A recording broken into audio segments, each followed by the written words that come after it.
Hey everyone! Welcome back to Whytax, your trusted spot for business and finance tips. Today, we'll dive into the GST Composition Scheme for small businesses.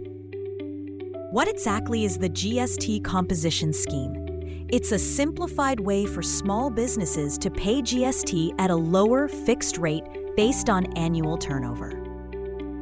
To use the composition scheme in 2025, your annual turnover in the previous financial year should be up to 1.5 crore.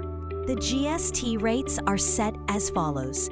Manufacturers and traders, 1%. Restaurants, non-alcohol, 5%. Other services, 6%. Key restrictions include no input tax credit, and businesses can't charge GST from customers.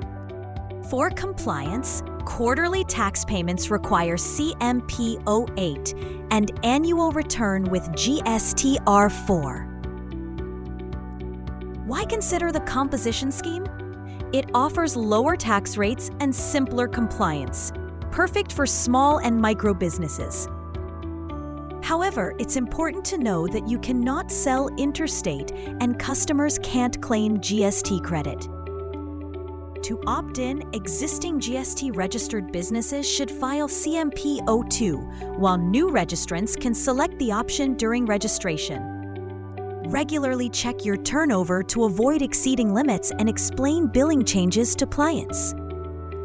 Thanks for watching Whytax. If you found this video helpful, please subscribe and follow us for more updates on GST and small business finance.